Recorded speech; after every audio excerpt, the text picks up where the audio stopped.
Hello student, आप देख रहे हैं ऑलराउंडर स्टडी 2000 ब्लॉग्स।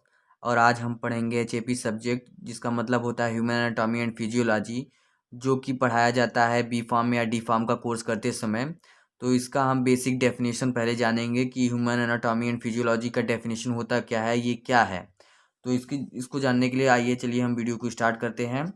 तो हम जानते हैं कि डेफिनेशन ऑफ एनाटॉमी, पहले हम एनाटॉमी का डेफिनेशन जानेंगे। तो एनाटॉमी का डेफिनेशन क्या होता है? Human anatomy is study of the structure of the human body.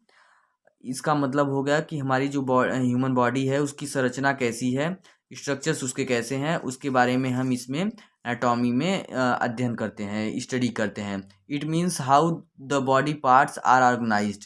इसका मतलब होता है हमारे बॉडी में जो बॉडी पार्ट्स हैं हमारे, वो कि कहाँ कौन सी बॉडी पार्ट्स ऑर्गेनाइज्ड हैं। ऑर्गेनाइज मीन्स एक तरीके से सामान्यतः एक सेंटर में हमारे बॉडी पार्ट जिसकी जहाँ रिक्वायर होती है वो वहाँ पे प्रेजेंट हो।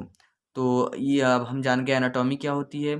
अब हम इसको जानेंगे physiology. Definition of physiology, physiology क्या होती है, इसका डेफिनेशन क्या होता है। तो जो हमारी जो फिजियोलॉजी होती है, physiology means work, anatomy means structure. Structures के बारे में हम स्टडी करते हैं, to study about the structure. And definition of physiology में हम डेफिनेशन ऑफ फिजियोलॉजी में मतलब होता है human physiology is study of the function of body parts. It means to study about function of body, how it's work. इसका मतलब होता है हमारी बॉडी के जो स्ट्रक्चर्स हैं, बॉडी पार्ट्स हैं, वो फंक्शन कैसे करते हैं, वो मतलब वर्क कैसे करते हैं। It means to study about function of body, how it's work. इसका शॉर्ट फॉर्म में हम डेफिनेशन लिखना चाहे तो लिख सकते हैं, to study about the function of body parts. जो बॉडी पार्ट्स या बॉडी स्ट्रक्चर्स हैं, बॉडी स्ट्रक्चर हैं, उस वो फंक्शन कैसे करते हैं, उसकी ही स्टडी को, उसी के पढ़ने को ही फिजियोलॉजी कहते हैं। और अगर एनाटॉमी की बात करें तो एनाटॉमी में to study about the structure of body, हमारे बॉडी की जो स्ट्रक्चर है, संरचना है, उसको उसके बारे में पढ़ने को ही एनाटॉमी कहते हैं। तो अब हम ये हमारा ये क्लियर होगा कि डेफिनेशन जो होता है फिजियोलॉजी का और एनाटॉमी का, वो तो हमारा क्लियर हो गया। अब हम बात करेंगे कि स्कोप्स क्या होते हैं इसकी। तो अब हम बात करते हैं scope of human anatomy and physiology. इसके स्कोप्स क्या होते हैं? तो इसके स्कोप जो है, this subject is design to impart fundamental knowledge on the structure and function of the various system of the human body. ये जो सब्जेक्ट है वो बनाया गया है या पढ़ा जाता है फंडामेंटल नॉलेज को क्लियर करने के लिए या जानने के लिए, जो हमारे वेरियस सिस्टम है बॉडी पार्ट्स के, ह्यूमन बॉडी के जो फंक्शन है, स्ट्रक्चर्स हैं वेरियस सिस्टम के हमारे ह्यूमन बॉडी के, उसी के फंडामेंटल नॉलेज को पढ़ने के लिए ही हमें ये सब्जेक्ट पढ़ाया जाता है।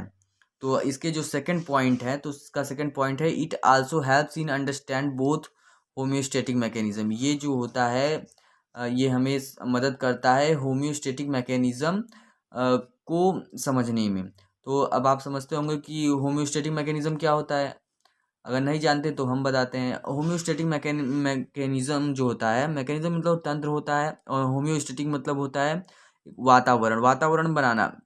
हमारी बॉडी जो है, इंटरनल इन्वायरमेंट और आउटर इन्वायरमेंट जो होता है हमारी बॉडी के, उसको मैनेज करने को ही होम्योस्टैटिक मैकेनिज्म कहते हैं। कुछ तंत्र हमारे बॉडी के इंटरनल पार्ट्स में प्रेजेंट होते हैं, जो कि एक इन्वायरमेंट बनाने के लिए मदद करते हैं।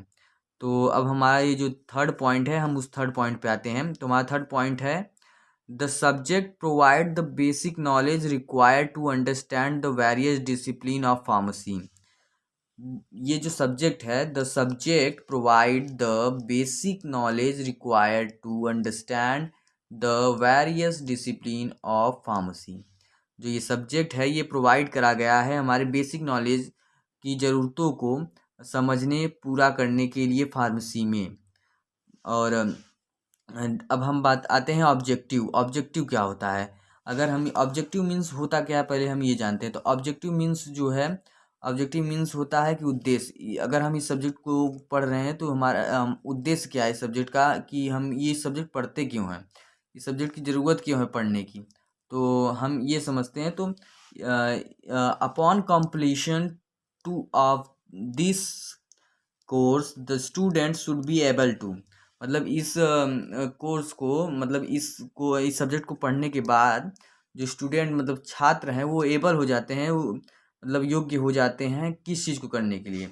एक्सप्लेन द ग्रॉस मॉर्फोलॉजी, मतलब किसी भी किसी कोई भी जो पार्ट्स हैं हमारे ह्यूमन बॉडी के या उसके वर्क हैं उसके बारे में गहन करने योग्य वो बन जाते हैं। तो इसी का मतलब होता है morphology. Describe the various, and second things क्या है, describe the various homeostatic mechanism and their imbalance. जो इसका वेरियस होम्योस्टैटिक मैकेनिज्म है, describe the various mechanism and their imbalance.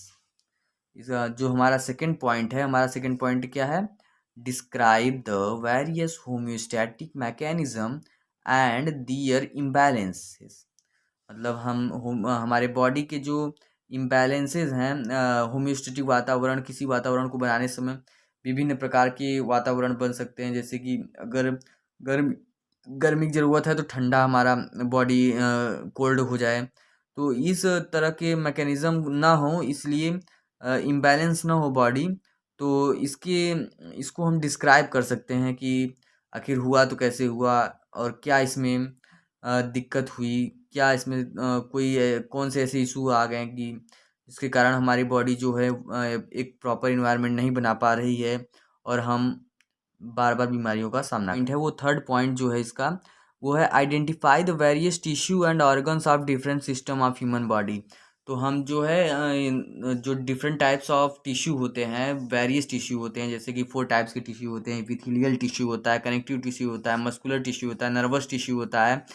तो इन टिश्यूज़ के को पहचानने में हम पहचानने लायक बन जाते हैं, या पहचानने की एबिलिटी हमारे अंदर आ जाती है। ऑर्गन्स जो होते हैं, जैसे कि ऑर्गन्स भी कई प्रकार के होते हैं, डिफरेंट टाइप्स के होते हैं, जैसे कि लीवर हो गया, किडनी हो गया।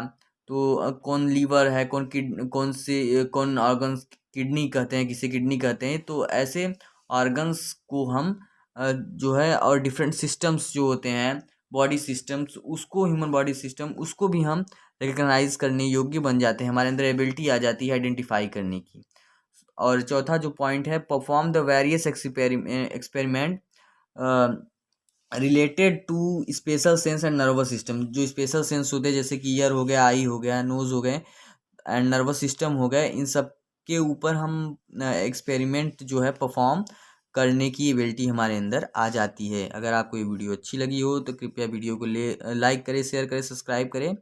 अब मिलते हैं नेक्स्ट वीडियो में नेक्स्ट टॉपिक के साथ। Thank you very much.